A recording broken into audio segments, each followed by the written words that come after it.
Happening today, one of the Virginia Tech students charged in the murder of 13-year-old Nicole Lovell, Natalie Keepers, is back in court. She's expected for a series of pretrial motions hearings in Montgomery County that could last up to 4 days.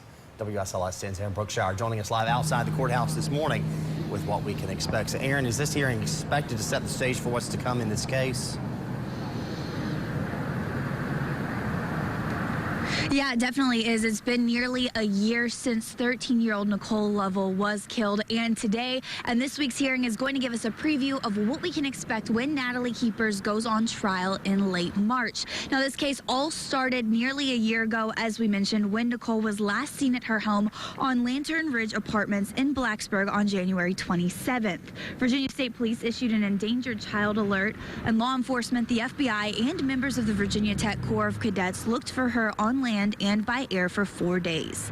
Then on January 30th, Blacksburg police charged 18-year-old Virginia Tech freshman David Eisenhower in his dorm with the abduction and disappearance of Nicole.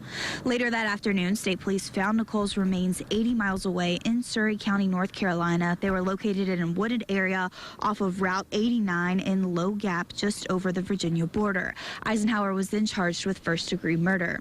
And on January 31st, Blacksburg police made a second arrest. 19-year-old Natalie Keepers was charged with improper disposal of a dead body and accessory after the fact.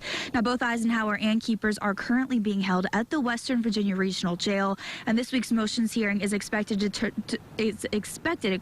determine what evidence can be presented to a jury and even where a jury would be selected from and a trial take place, as Keepers' attorney argues she can't receive a fair trial in Montgomery County. It's going to be hard to find somebody who not only doesn't know about the case, but also someone who hasn't heard about maybe alleged statements that the defendant has made that maybe wouldn't come into a court of law, or they've already made up their mind.